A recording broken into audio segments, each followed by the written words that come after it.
안녕하세요. 봄, 여름, 가을, 겨울 피부과 강승호 원장입니다. 오늘 소개시켜드릴 내용은요, 그동안은 시술의 하나하나에 대해서 설명을 드렸다면 어떻게 환자를 분석하고 어떻게 환자와 이야기하고 그 결과를 도출하기 위해서 과정과 그리고 그 결과 한 2편 정도의 영상이 나갈 것 같아요.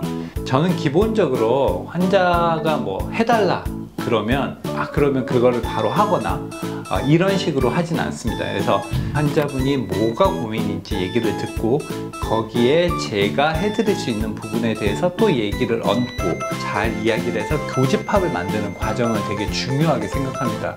이런 과정이 없으면 사실 그게 편하거든요.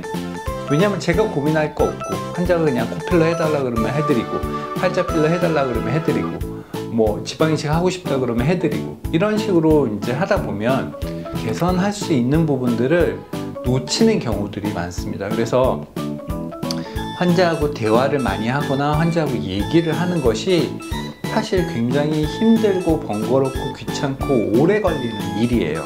하지만 그런 것들을 피할 수 없어요. 저희 병원에서는 환자분이 오시면 설문조사도 하고요, 인터뷰도 하고요, 우리가 이제 어떤 시술을 했는지 얘기도 듣고, 그리고 환자분들을 벡트라 XD라고 하는 벡트라 중에서 이 분석 장비가 있습니다. BGR라고 하는 미국의 큰 회사에서 만드는 영상 분석 장비들이 있는데 사실 그 중에서 가장 고가예요. 이 가격으로 따지면 정말 수천만 원 하는 이 영상 분석 장비가 있습니다. 사실 이런 장비를 병원에서 잘 구입할 수가 없어요. 근데 저는 이 장비를 되게 사고 싶었어요. 사실은 옛날부터.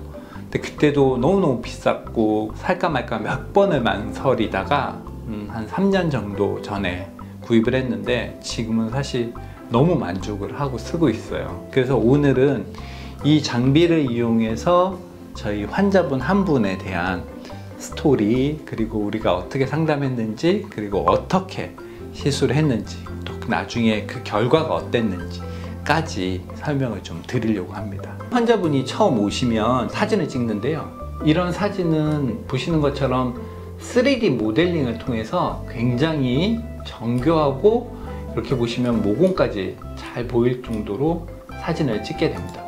이 사진을 찍어서 저희들이 먼저 하는 일은 대칭성을 보는 건데요, 사진을 가운데로 잘라서 3장의 사진으로 만듭니다. 이 3장의 사진은 어떤 의미를 하냐면 이게 본인의 원래 사진이고 이쪽은 오른쪽 얼굴을 완전히 대칭해서 만든 얼굴이고 이쪽은 왼쪽 얼굴, 왼쪽 눈을 기준으로 한 얼굴을 대칭해서 만든 완전한 대칭형 얼굴입니다. 그래서 이 3개의 얼굴형이 크게 차이가 나지 않으면 대칭성이 잘 유지가 된다, 이렇게 얘기합니다. 모든 사람은 완벽한 대칭은 없습니다. 하지만 이분도 비교적 큰 차이가 없는 걸 봐서는 괜찮은 거죠.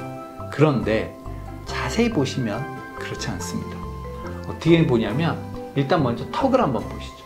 이 턱이 이쪽에서 있는 턱은 좀 작죠. 그런데 오른쪽에 있는 턱은 좀 큽니다. 그 얘기는 이 턱 자체가 왼쪽 턱 쪽이 오른쪽 턱 쪽에 비해서 더 크고 치우쳐져 있기 때문에 이쪽이 더 크게 나오는 겁니다. 이런 식으로 얼굴을 분석할 수가 있어요. 그래서 기본적으로는 대칭성이 좋은 얼굴이다. 하지만 턱이 돌아간 거를 이 영상을 통해서 알 수 있고, 그리고 약간 광대도 보시면 오른쪽 광대 밑, 그러니까 이쪽 광대가 왼쪽 광대에 비해서 상대적으로 더 꺼져 있는 걸 알 수 있죠. 그래서 이런 것들을 먼저 분석을 하고 대칭성에 대해서도 알아볼 수가 있습니다. 이 분 같은 경우에는 2년 정도 전에 양악 수술을 하셨어요. 양악을 하면 얼굴의 길이감을 줄이기 때문에 공간이 좀 남습니다. 이런 공간이 남는 걸 지방 이식을 통해서 조금 보완하려고 합니다. 그래서 지방 이식을 하시면서 같이 양악 수술을 한 거죠. 양악 수술을 하고 났더니 이 하관 쪽에 늘어진 느낌이 너무 강하셨던 거예요. 그래서 한 1년 정도 또 전에 턱선, 턱 밑 지방 흡입을 하셨어요. 근데 이 턱선, 턱 밑 지방 흡입을 하면서 얼굴에 좀 비대칭을 많이 느끼시게 되고, 자세히 보시면 흉터가 좀 있습니다. 그리고 이런 걸 저희가 이제 유착이라고 하는데, 이 턱선 쪽에 턱 밑에 지방 흡입을 하게 되면 지방 흡입의 흔적들이 나타나는 경우가 꽤 많습니다. 또 이분이 가지고 있는 문제점 중에 하나가 위에서 이렇게 내려다 보면 턱 끝이 왼쪽으로 이렇게 돌아간 걸 알 수 있습니다. 그래서 이 턱 끝이 비대칭으로 돌아가 있고요. 또 하나는 이분이 제일 고민이신 게 그 뒤에도 필러 시술을 좀 하셨어요. 이 공간을 자꾸 채우다 보니까 팔자밴드가 자꾸 생긴 거예요. 그래서 양쪽에 있는 이 팔자밴드가 본인은 너무 무거운 느낌이 들고 보기가 싫고, 또 이 광대 밑에 이렇게 꺼져 있고 심술보처럼, 제가 그림을 좀 그려보면 이 부분과 이 턱선에서 연결되는 이 심술보 부분, 이런 부분들이 지금 너무 도드라지는 거죠. 이런 부분들이. 여기도 지금 보시면 굉장히 이런 부분들이 뭔가 턱선에서 피부가 예쁘게 이렇게 내려가지 못하고 밑으로 이렇게 처져 보이는 이런 느낌들이 생기는 거죠. 그래서 이런 부분들을 교정을 하고 싶어 하셨어요. 지금 말씀하셨던 이런 부분들 뭐 하나가 쉽게 해결될 수 있는 부분이 아닙니다. 뭐 예를 들어 턱 밑에 있는 이런 지방 흡입의 유착, 그리고 이런 턱선 쪽에 보여지는 남아있는 지방들, 그리고 이 약간 처져 보이는 느낌, 게다가 이제 팔자 밴드까지 이렇게 좀 둔탁해 보이고 무거워 보이는 이런 느낌들, 이게 사실은 굉장히 디테일하게 들어가면 맞추기가 쉽지 않습니다. 그래서 환자분하고 몇 가지 이제 시술을 하기로 결정을 했죠. 그 첫 번째는 지방 흡입입니다. 안면 쪽에 특히 이제 팔자 밴드 쪽 지방 흡입과 이 턱선, 턱 밑에 대한 지방 흡입, 여기를 재수술을 하기로 결정을 했습니다. 처음 하는 수술은 크게 부담감이 없지만 재수술은 유착의 가능성이 훨씬 많고요. 이런 지금 턱 밑에 있는 이런 흉터들을 개선시키기 위한 목적으로 해야 되기 때문에 더 세밀하고 더 정교하게 시술을 해야 되는 상황이 발생하는 거죠. 그래서 이런 부분들을 조금 더 개선시키고 좋아지게 하기로 결정을 했습니다.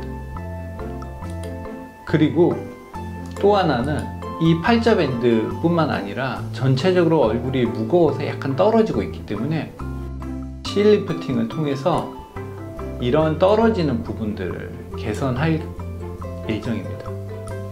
그래서 이런 팔자에 대한 부분들을 개선을 시켜서 턱선은 조금 더 얄쌍하고 샤프한 느낌이 들도록 하고, 팔자밴드는 개선을 하는 그런 방향, 그리고 눈밑이 꺼져 있는 부분들은 조금 더 개선을 시킬 수 있도록 그렇게 하기로 했습니다. 또한 턱선, 여기가 지금 굉장히 사실은 높은 턱선인데요, 이런 부분들도 이 턱선의 중앙을 가운데로 해서 얼굴의 중심점을 약간 왼쪽으로 치우쳐져 있는 것을 가운데로 맞추는 이런 것들에 대해서도 시술을 하기로 했습니다. 이건 좀 지방 이식으로 저희들이 맞출 건데요, 얼굴에서 뺐던 지방을 이용해서 할 겁니다. 지방 흡입, 재수술을 해야 되고요, 실리프팅을 해야 되고요, 그리고 전체적으로 균형감을 맞추기 위한 지방 이식을 다시 해야 되고, 흉터라든지 2차적인 문제가 생기지 않도록 신경을 많이 써서 시술을 하기로 결정을 했습니다. 그래서 시술을 했을 때 어떻게 회복을 하고 있는지, 그 결과가 어떤지 다음 편에서 다뤄드려야 되겠지만 한번 기대를 해보시면 의미 있는 내용들이 아닐까 생각이 됩니다. 이상으로 환자분에 대한 이야기를 마치고 다음 편을 기대하시면 이 환자분이 회복해 나가는 과정, 그리고 환자가 수술하고 나서의 결과까지 설명을 한번 드리겠습니다. 봄, 여름, 가을, 겨울 피부과 강승우 원장이었습니다. 감사합니다.